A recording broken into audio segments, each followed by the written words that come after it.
कहानी की शुरुआत में बाकी हानमा और ओमा टुकीटा रनिंग कर रहे होते हैं। तभी वो एक दूसरे को मुड़कर देखते हैं तो उसी वक्त टाइम थम सा जाता है, जमीन हिलने लग जाती है। इन दोनों को छोड़कर लोग डरने लग जाते हैं। उनको लगता है कि भूकंप आ गया। वैसे भी जापान में सबसे ज्यादा भूकंप आते हैं। इसके बाद बाकी और ओमा एक दूसरे को देख ही रहे होते हैं। तभी यहाँ पर यामाशिटा आकर कहते हैं, ओमा सर, लगता है भूकंप आ रहा है। ओ, ये तो शांत भी हो गया। लेकिन ओमा की नजरें बाकी की तरफ ही टिकी हुई थी। यामाशिटा कहते हैं, सर कुछ हुआ है क्या? नहीं, कुछ नहीं हुआ, चलो यहाँ से। पीछे से बाकी ओमा को देख रहा होता है। तो गाइज कहानी को क्लियर कर दूं, अंडरग्राउंड अरीना जो कि एक सीक्रेट प्लेस है, इसके अंदर कई सारे मार्शल आर्ट एक दूसरे के साथ फाइट करेंगे। जो भी आखिर तक टिकेगा वो जीत जाएगा, जैसे कि बाकी वर्सेस ओमा टुकीटा और भी कई सारे फाइटर्स। और हाँ, आपका फेवरेट यूजिरो हानमा वर्सेस कुरुकी जेनसाई भी होगा, इसलिए वीडियो को एंड तक जरूर देखना। तो सीन शिफ्ट होता है ओमा, यामाशिटा और मिस आकियामा पर, जो बताती है इस अंडरग्राउंड अरीना को तोकुगावा के पूर्वजों ने बनाया था और अब मित्सुनारी तोकुगावा ही इस अरीना को चला रहे हैं। हाँ, इसका मतलब केंगन एसोसिएशन भी। हाँ, जैसा कि हम सब जानते हैं, केंगन एसोसिएशन की शुरुआत तोकुगावा के 7वें वंशज ने की थी। अच्छा, तो दो ग्रुप जो आपस में लड़ने वाले हैं ये तोकुगावा परिवार के बनाए हुए हैं। मुझे तो कुछ समझ में नहीं आ रहा। ओमा कहता है, पर मुझे सब समझ आ रहा है। तभी हमें पता चलता है प्रेसिडेंट ताकाहारा और तोकुगावा ये बात पहले ही डिसाइड कर चुके थे, और वो भी दारू पीते हुए। क्या कहा? इतने बड़े मुकाबले का फैसला इन्होंने दारू पी कर किया। तभी ओमा कहता है, पर हम उसके इलाके में लड़ने के लिए क्यों जा रहे हैं? इसके पीछे भी एक बहुत बड़ी वजह है। दरअसल हमने अंडरग्राउंड अरीना से एक फाइटर को केंगन एसोसिएशन में बुलाया था, जिसका नाम डोपोरोची था। दूसरी तरफ कासुमी भी यही बात कर रहा होता है, मेरे डैड को केंगन एसोसिएशन के लोगों ने बुलाया था और वो बगैर सोचे समझे वहाँ पर चले गए। उन्होंने एक बंदे के साथ फाइट की थी, पर ये मुझे नहीं बताया कि उन दोनों में से जीता कौन। पर हाँ, इस फाइट के बाद उन्हें 6 महीने तक रेस्ट करना पड़ा था। कौन है ये केंगन एसोसिएशन वाले? रेत्सु कहता है, मैंने इनके बारे में सुना है। दरअसल जो भी स्किल्ड फाइटर्स होते हैं उनको कंपनी के साथ जोड़ दिया जाता है और उन्हें जो भी चीज चाहिए होती है वो उसे दी जाती है। सही कहा, जो जीता वो सिकंदर। दूसरी तरफ एक आदमी जिसका नाम जेनोसाइडर है वो जा रहा होता है और कहता है, मैं जानता था कि तुम मुझे यहीं पर ही मिलोगे। जंग के मैदान में किसी को अपनी आवाज से डराना बहुत मुश्किल है, पर तुम्हारे लिए ये बहुत आसान काम है। हाँ, इसके लिए मैंने बहुत मेहनत की है भाई, और चाहो तो तुम पर टेस्ट किया जाए। ऐसा कहकर वो अपना मुंह खोलता है। अरे अरे रुको, मैं पहले से ही अंधा हूँ, मुझे बहरा बनाने का इरादा है क्या? फिर ये दोनों दरवाजे पर खड़े हो जाते हैं। तभी जेनोसाइडर कहता है, मैं ये बात नहीं जानता। जो अंदर लोग हैं वो किसी राक्षस से कम नहीं, फिर भी हमें यहाँ पर क्यों तैनात किया गया है? हाँ भाई, बात तो है तेरे में। तभी हमें अंडरग्राउंड अरीना का सीन दिखाया जाता है, जहाँ पर डोपोरोची, ओए बुढ़ाऊ, तुम्हें किसी ने तमीज नहीं सिखाई? ऐसा कहकर वो उसकी तरफ पंच बढ़ाते हैं, लेकिन उसे मारते नहीं है। फिक्र मत करो, मैं तुम्हें नहीं मारने वाला। आखिर ये गंदी जबान तुम्हें तुम्हारे बाप से ही तो मिली है। अरोची सर, मेरे डैड आपकी बहुत तारीफ किया करते थे। माफ करना, पर मैं तुम्हारे डैड की तारीफ नहीं करने वाला। इसके बाद हमें बिस्किट, ओलेवा और जूलियस का सीन दिखाया जाता है, जो एक दूसरे की बॉडी की तारीफ कर रहे होते हैं। जूलियस कहता है, ऐसी कौन सी ट्रेनिंग करते हो जिससे तुम्हारी इतनी अच्छी बॉडी बन गई? हवा में लटक कर हेलीकॉप्टर को नीचे खींचना पड़ता है। और तुम बताओ, तुम कौन सी ट्रेनिंग करते हो? कुछ खास नहीं, फार्मूला 1 को फुल स्पीड में चलाकर उसको खींचना पड़ता है। और इतनी खतरनाक ट्रेनिंग के बारे में सुनकर ये दोनों ही हैरान हो जाते हैं, और इन दोनों की बातें शिबुकावा सुन रहा होता है। ये दोनों कभी नहीं सुधरेंगे। तभी एक बंदा शिबुकावा से लाइटर मांगता है। सर, क्या आपके पास लाइटर है? लेकिन शिबुकावा उसे मना कर देते हैं। दूसरी तरफ हमें केंगन एसोसिएशन के लोग दिखाए जाते हैं, जो कहते हैं, क्या बकवास है, इतना बड़ा मैच जीतने पर भी कोई इनाम नहीं मिलेगा। यहाँ पर फाइटर इनाम लेने के लिए नहीं, बल्कि अपनी ताकत आजमाने के लिए आते हैं। एडम कहता है, चलो छोड़ो इन बातों को, जरा तुम वहाँ तो देखो, उनके चेहरे कितने डरावने लग रहे हैं। और उस गोल्डन पाल वाले को तो देखो, मुझे तो जापान का सस्ता गुंडा लग रहा है। दूसरी तरफ से शिनोबा भी इनको ही घूर रहा था। उसे पता था कि ये लोग मेरे बारे में ही बात कर रहे हैं। रेत्सु कहता है, चलो अब उसे घूरना बंद करो यार। फिर रेत्सु ऊपर देखता है तो एक आदमी इन सब पर नजर रख रहा था।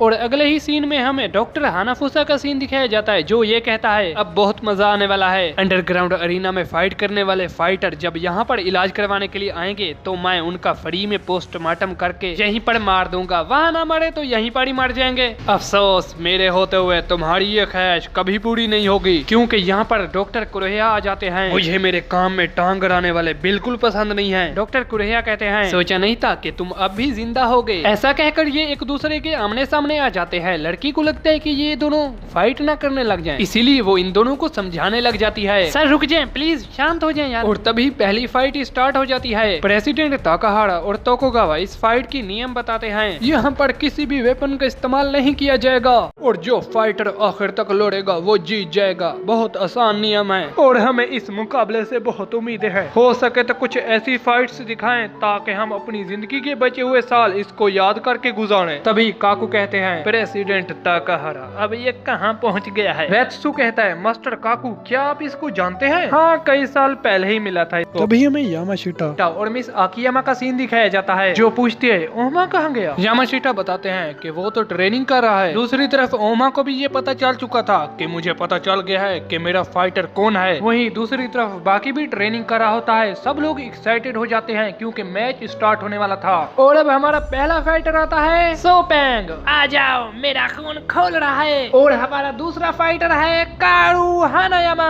वाह बॉस, क्या अंदाज है। और अब ये दोनों एक दूसरे के आमने सामने आ जाते हैं। इस तरह खड़े होकर देखना मेरा स्टाइल नहीं है। तभी सोपेंग उसकी तरफ बढ़ता है। हानायामा इसको पंच मारते हैं। तभी सोपेंग इसके पंच को डोज करके उसके मुंह पर एक जोरदार पंच करता है और अब सोपेंग हानायामा को गंदे तरीके से मारने लग जाता है। तभी हानायामा उसके मुंह पर पंच करते हैं जिससे वो दूर जाकर गिरता है। ये देखकर कैंगन एसोसिएशन के लोग हैरान हो जाते हैं। इसकी ताकत तो देखो। सोच रहा हूँ कि ये कौन सी ट्रेनिंग करता होगा। जहाँ तक मैंने सुना है कि इसने आज तक कोई ट्रेनिंग की ही नहीं है। ये सुनकर सब हैरान हो जाते हैं और साथ ही ये भी सुना है कि इस राक्षस को आज तक कोई नहीं हरा पाया। तभी कारू हानायामा तोकुगावा को देखते हैं और वो एक फ्लैशबैक में चले जाते हैं। तोकुगावा बताते हैं, कई अरसे बाद तुम्हारी टक्कर का फाइटर मिला है मेरे को, तो बताओ क्या तुम उससे लड़ना चाहोगे? हाँ क्यों नहीं, जरूर लड़ूंगा उससे। तभी सोपेंग उठता है और कहता है, वाह भाई, मानना पड़ेगा कि तुम काफी ताकतवर हो पर मेरे सामने नहीं। लेकिन अब हानायामा अपने कपड़ों को ऊपर खींचता है और उन्हें फाड़ देता है। हानायामा की बॉडी को देखकर सब हैरान हो जाते हैं और उसकी पीठ पर बना हुआ वो टाइटू भाई औसम है यार, बढ़िया बॉडी बनाई है, पर मैं इससे नहीं डरने वाला। ऐसा कहकर ये आगे बढ़ता है। तभी हानायामा इसको पंच करता है लेकिन ये खुद को संभाल लेता है और अब कारू हानायामा और सोपेंग में धमाकेदार युद्ध चल रहा होता है। दोनों ही एक दूसरे को अच्छी खासी टक्कर दे रहे होते हैं। वाह, ये तो बॉस को कांटे की टक्कर दे रहा है। तभी हानायामा सोपेंग को पंच करते हैं लेकिन उसको कुछ नहीं होता। फिर सोपेंग फुल स्पीड से हानायामा को पंच करता है। फिर सोपेंग सोचता है, वैसे डैड, अंडरग्राउंड अरीना के मार्शल आर्ट के बारे में आपने जो भी बताया था वो सब सच है। ऐसा सोचते ही वो एक फ्लैशबैक में चला जाता है जहाँ पर प्रेसिडेंट ताकाहारा उसको बताते हैं, क्या कहते हो सोपेंग, इस मुकाबले का हिस्सा बनना चाहोगे? अच्छा, तो आप ये कह रहे हैं मैं अंडरग्राउंड अरीना के मार्शल आर्ट से फाइट करूँ? हाँ, अंडरग्राउंड अरीना में तुम्हारे डैड और रोपो ओरोची के दरमियान जो फाइट हुई थी उसको याद करके आज भी लोगों के रोंगटे खड़े हो जाते हैं। ये सुनकर सोपेंग मान जाता है, ए बुढ़ाओ, मैं इस मुकाबले में लड़ने वाला हूँ। दूसरी तरफ हानायामा सोपेंग की बैंड बजा रहा होता है। तभी हानायामा उसको पंच करता है। डोपोडोची कहता है, ये तो बस शुरुआत है। सोपेंग कहता है, मुझे तो बस इसी वक्त का इंतजार था। ऐसा कहकर वो हानायामा को एक जोरदार किक करता है जिससे उसका दिमाग घूमने लग जाता है और वो घुटनों के बल बैठ जाते हैं। ये देखकर सब हैरान हो जाते हैं। तुमने देखा, बॉस के पंच का उसके मुंह पर कुछ असर नहीं हुआ। दूसरी तरफ कैंगन एसोसिएशन वाले बताते हैं, सोपेंग 5 साल की उम्र से अपने सर को मजबूत बनाने की ट्रेनिंग करता आ रहा है। कभी वो अपने सर पर हथौड़ा मारता या पत्थर पर अपना सर। सोपेंग की इतने सालों की ट्रेनिंग और मेहनत के बाद उसका सर आज लोहे से भी ज्यादा मजबूत बन चुका है। दूसरी तरफ डोपोडोची बताते हैं, सिर्फ सर ही नहीं, वो अपनी हड्डियों को मजबूत बनाने के लिए इंटेंस लेथ वेट की ट्रेनिंग करता था जिसकी वजह से कभी कभी उसकी हड्डियों में फ्रैक्चर भी हो जाता था। हम सब जानते हैं कि हम ट्रेनिंग के साथ साथ अपने शरीर को भी मजबूत बनाने की कोशिश करते हैं पर जो सोपेंग करता है वो सबसे अलग होता है। दूसरी तरफ सोपेंग हानायामा को बुरे तरीके से मार रहा होता है। कैंगन एसोसिएशन वाले लोगों को लगता है कि कारू का काम तमाम होना तय है भाई। फिर जैसे ही सोपेंग हानायामा के मुंह पर पंच करता है तो उसके हाथ को पकड़ लेता है और वो इतनी जोर से दबाता है कि उसके मसल्स दिखने लग जाते हैं। ये देखकर सब हैरान हो जाते हैं। बिस्किट ओलिवा कहता है,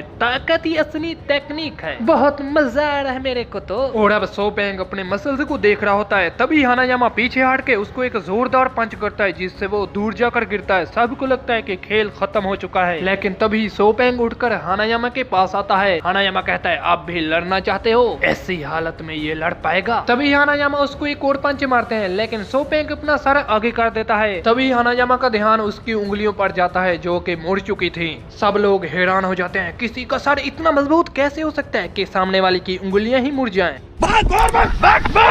सो पेंग कहता है अब भी लड़ना चाहते हो? तभी हानायामा अपनी उंगली को मोड़कर एक जबरदस्त मुट्ठी बना लेता है और अब हानायामा अपना फाइनल पंच मारता है जिससे उसका काम तमाम हो जाता है। हानायामा कहता है वाकई में तुम मेरी टक्कर के थे। ये सुनकर सो पेंग एक स्माइल करता है और अब हानायामा यहाँ से चला जाता है और इस पहली फाइट का विनर होता है हानायामा। कासुमी कहता है इस मुकाबले की पहली फाइट ऐसी थी तो सोचो दूसरी कैसी होगी। कैंगन एसोसिएशन वाले कहते हैं ये लड़ाई देखकर मेरा भी लड़ने का मन कर रहा है। फिर कोस्मो कहता है दोस्तों जरा वहाँ तो देखो। अरे यार ये फिर से जिगरने लग गए। देखो जूलियस तुम्हारी ये जो फोर्थ टाइम मसल है ना ये बहुत कमजोर है जिसकी वजह से तुम औरतों में फेमस नहीं हो पाओगे। ओले वाह अब तुम ये मत कहना कि तुमने अपने मसल्स औरतों में फेमस होने के लिए बनाए हैं। तुम्हें कोई दिक्कत है क्या? जूलियस कहता है क्यों ना आज दो दो हाथ हो ही जाएं। और अब ये दोनों पंजा लड़ाने लग जाते हैं। तभी यहाँ पर शिबुकावा और वो लाइटर वाला आदमी आकर इनको पटक देते हैं। वहीं यामाशीटा और मिस आकियामा के पास ओहमा टुकीटा आ जाता है। ओहमा सर आप आ गए। तभी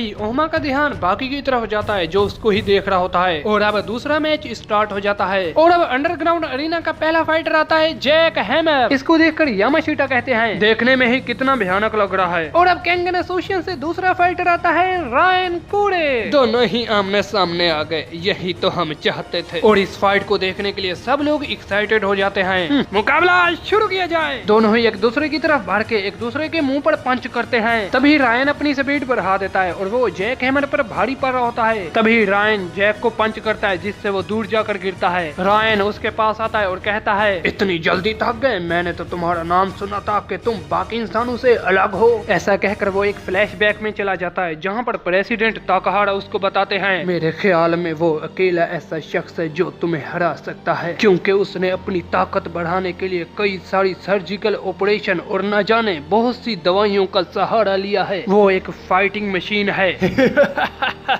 बदन में 2-4 इंजेक्शन ठुकवाने से कोई फाइटिंग मशीन थोड़ी ही बन जाता है। मैं उससे लड़ूंगा। वहीं प्रेजेंट में रायन जैक पर हंस रहा होता है। जैक हैमर इतनी जल्दी हार नहीं मान सकता। तभी बाकी कहता है उठ जाओ बड़े भाई। तभी रायन कहता है हाँ भाई दवाइयों की दुकान निकल गई तेरी हवा। ये सुनकर जैक रायन को एक जोरदार पंच मारता है जिससे वो दूर जाकर गिरता है। रायन से इतनी बुरी तरीके से मार खाने के बावजूद भी वो उससे लड़ रहा है। तभी जैक एक फ्लैशबैक में जाता है जहाँ पर तोकुगावा उसको बताते हैं क्या तुम रायन कूड़े से लड़ना चाहोगे? लेकिन जैक मना कर देता है। वो कहता है नहीं मैं उससे नहीं लड़ूंगा क्योंकि मैं उस जैसे कमजोर इंसान से लड़कर अपना वक्त जाया नहीं करना चाहता। तोकुगावा बताते हैं रायन कूड़े कोई आम इंसान नहीं बल्कि वो एक सुपर ह्यूमन है। तोकुगावा उसको बताते हैं रायन परिवार का हर एक बंदा पैदाइशी योद्धा है और ये परिवार दुनिया की सबसे ताकतवर लोगों में गिना जाता है। कहने का मतलब है कि तुम इसको हरा के अपनी मंजिल के और ज्यादा करीब पहुंच सकते हो। ये सुनकर जैक हानमा मान जाता है और अब प्रेजेंट में जैक कहता है असली हो या नकली मुझे इससे कोई फर्क नहीं पड़ता, मुझे तो बस जीतने से फर्क पड़ता है। तभी वो रायन को किक करता है। काकू कहता है अब राक्षस जागने वाला है और अब रायन खड़ा होकर जैक के पास आता है और कहता है तुम हर इस तरह शांत होकर लड़ने की वजह मैं जानता हूँ। जिंदगी में तुमने बहुत कुछ झेला है, मानना पड़ेगा।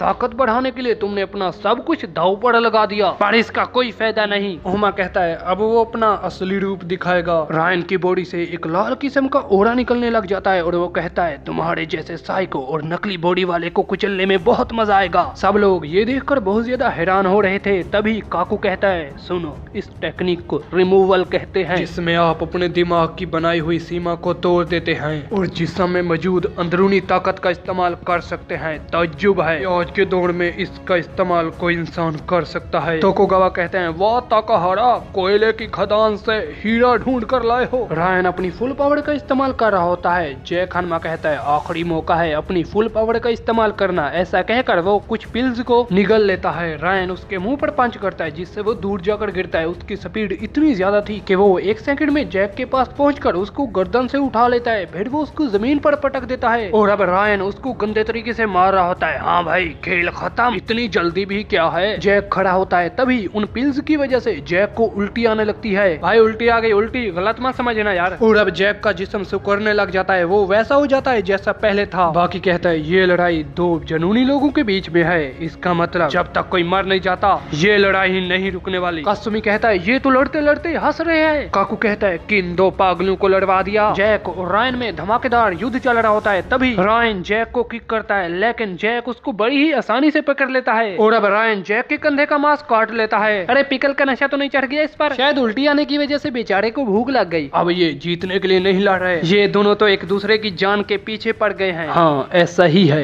एडम कहता है मैं कहता हूँ रुक जाओ और अब जैक रायन की तरफ बढ़ता है, तभी रायन उसको गले से पकड़ लेता है और वो उसका गला इतनी जोर से दबाता है कि वो बेहोश ही हो जाता है, लेकिन थोड़ी देर बाद वो खड़ा हो जाता है और अब ये दोनों फिर से एक दूसरे को गंदे तरीके से मारने लग जाते हैं। कुछ लोग इन दोनों को रोकने की कोशिश करते हैं पर वो इनके पास जाने की हिम्मत नहीं कर पाते। तोकुगावा कहते हैं अरे लड़ना बंद करो, मैच का विजेता मिल चुका है। ताकाहारा कहते हैं अब ये किसी की नहीं सुनने वाले, अब इन दोनों के लिए ये मुकाबला नहीं रहा और अगर कोई इनके बीच में आएगा तो वो उसे भी नहीं छोड़ेंगे। वहीं दूसरी तरफ जेनोसाइडर कहता है अंदर क्या चल रहा होगा। तभी एक बड़ी सी परछाई इन पर हमला करके अंडरग्राउंड अरीना में घुस जाती है। रायन कहता है कौन है बेवकूफ जो हमारे बीच में आ रहा है। तभी हमें पता चलता है कि ये तो पिकल होता है। पिकल गुर्राने लगता है, ये तो ऐसे गुर्रा रहा है जैसे किसी ने इसका शिकार छीन लिया हो। क्या सासा तुम भी मरना चाहते हो क्या? इससे दूर हो जाओ, ये मेरा शिकार है। तोकुगावा कहते हैं दो कम थे अब ये भी आ गया, हालात बिगड़ते जा रहे हैं मैथ्सी। और अब ये तीनों आगे बढ़ते हैं, तभी बाकी रायन को किक करता है, वहीं ओहमा पिकल को किक करता है। बाकी जैक को कहता है रुक जाओ बड़े भाई, अब मान भी लो कि तुम हार चुके हो। जैक कहता है किसी और के किए हार जीत के फैसले से मुझे फर्क नहीं पड़ता। वहीं रायन भी अपनी असली फॉर्म में आ जाता है और वो गुस्सा कर रहा होता है बाकी पर, बाकी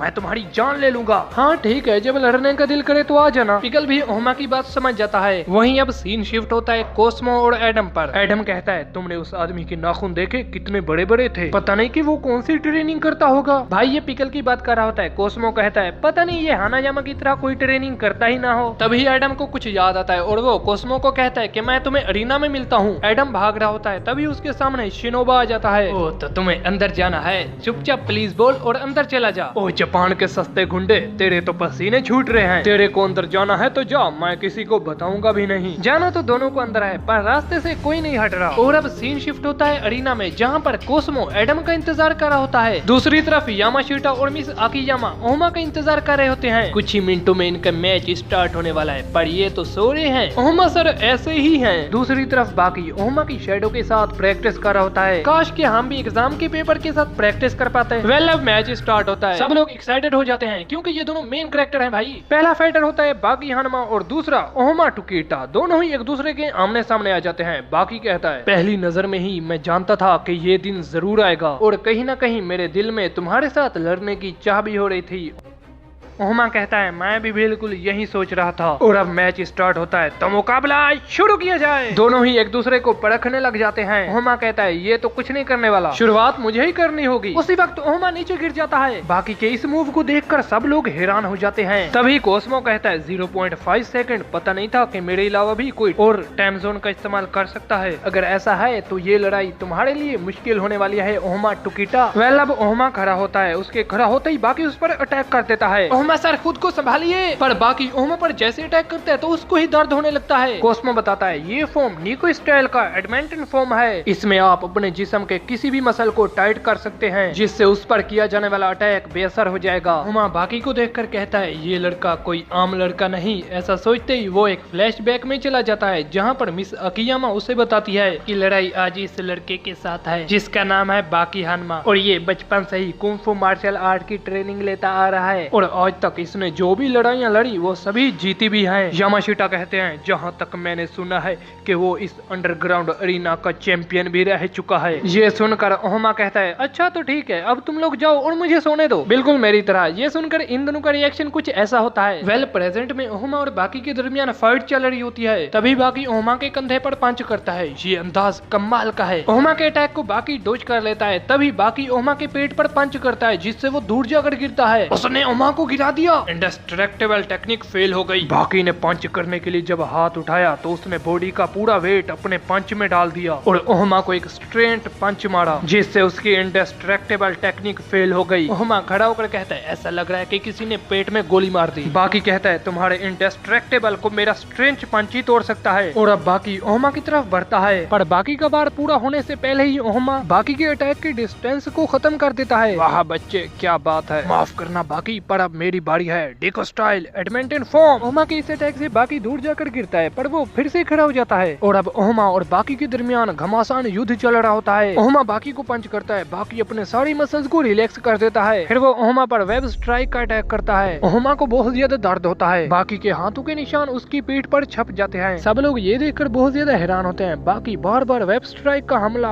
ओहमा पर कर रहा होता है। कोस्मो कहता है, यहाँ पर ओहमा का इंडेस्ट्रक्टिबल भी काम नहीं आएगा, तुम हर बार जीत नहीं सकते। और अब बाकी ओहमा को स्लैप करता, उससे पहले ही ओहमा उसको पटक देता है। तुम एक ही टेक्निक को हर बार मेरे ऊपर इस्तेमाल नहीं कर सकते। शिबुकावा कहते हैं, लड़के की उम्र छोटी है पर एनर्जी को कंपाउंड करके उसका इस्तेमाल बड़े अच्छे तरीके से जानता है। ओहमा बाकी की तरफ भागता है, पर बाकी एकदम रिलैक्स हो जाता है। ऐसा लगता है कि कोई और इंसान ही खड़ा हो गया। बाकी रिलैक्स हो जाता है, अब आएगा मजा। बाकी फुल स्पीड से ओहमा से जैसे टकराता है तो ओहमा उसको रोक लेता है। अभी यहाँ पर ब्लास्ट होता है, जिससे दोनों ही दूर जाकर गिरते हैं। कोस्मो कहता है, ये क्या हुआ, मुझे तो कुछ भी नहीं दिखा। तभी ओहमा आगे बढ़ता है, एरन मूव स्मैश। बाकी चक्री की तरह घूमते हुए खुद को संभाल लेता है। ओहमा बाकी को पंच करता है, पर बाकी उसके हाथ को पकड़ के उसको पटक देता है। सब लोग हैरान हो जाते हैं। ओहमा कहता है, इसने पहली बार विलो देखा और सीख भी लिया। तभी ओहमा को कुछ याद आता है, आपने बिल्कुल सही कहा था निको, इस दुनिया में बहुत अच्छे फाइटर भी हैं। बाकी कहता है, मानना पड़ेगा ओहमा, मैंने तुम पर अपनी कई टेक्निक्स आजमाई, पर अभी भी मुझे तुमसे डर लग रहा है। सच में तुम कमाल के फाइटर हो। तभी बाकी दूर जाकर गिरता है, क्योंकि ओहमा का डीमन फॉर्म एक्टिवेट हो गया है। तुम इसको जो भी बोलो, मैं इसको यही बोलूंगा भाई। ओहमा सर। तभी काकू कहता है, सुनो, इसे पोजेसिंग स्पिरिट कहते हैं। Possessing spirit? हाँ, इससे शरीर की अंदरूनी ताकत बाहर आती है, ब्लड सर्कुलेशन बढ़ जाता है और बॉडी हीट की एनर्जी से वार कर सकते हैं। पर इसके इस्तेमाल से बॉडी पर बहुत ज्यादा प्रेशर पड़ता है, जिससे कभी कभी खुद को ही नुकसान पहुंच जाता है। तभी बाकी खड़ा होता है, उसके बाल हवा में उड़ रहे थे। अरे ये क्या हुआ, उसकी पीठ पर क्या बन गया? कोस्मो कहते हैं, अरे ये क्या हुआ, उसकी पीठ पर तो असुरा का चेहरा बन गया। ताकाहारा, लगता है कि हमें जल्द ही विजेता मिल जाएगा। दोनों आगे बढ़ते हैं और एक दूसरे को गंदे तरीके से मारने लग जाते हैं। बाकी और ओहमा एक दूसरे के फेस पर पंचेस मार रहे होते हैं। ये दोनों एक दूसरे को अच्छी खासी टक्कर दे रहे होते हैं। इस फाइट को देखकर सब लोग हैरान हो जाते हैं। ओहमा कहता है, इस टेक्निक के इस्तेमाल से मुझे पता चला कि आज तक बाकी जिनसे भी लड़ा वो कितने महान थे। दूसरी तरफ बाकी सोचता है, ऐसा लग रहा है कि मैं अपनी सारी लड़ाइयाँ फिर से लड़ रहा हूँ। इतनी देर तक लड़ाई करने के बाद ये दोनों एक साथ ही नीचे गिर जाते हैं।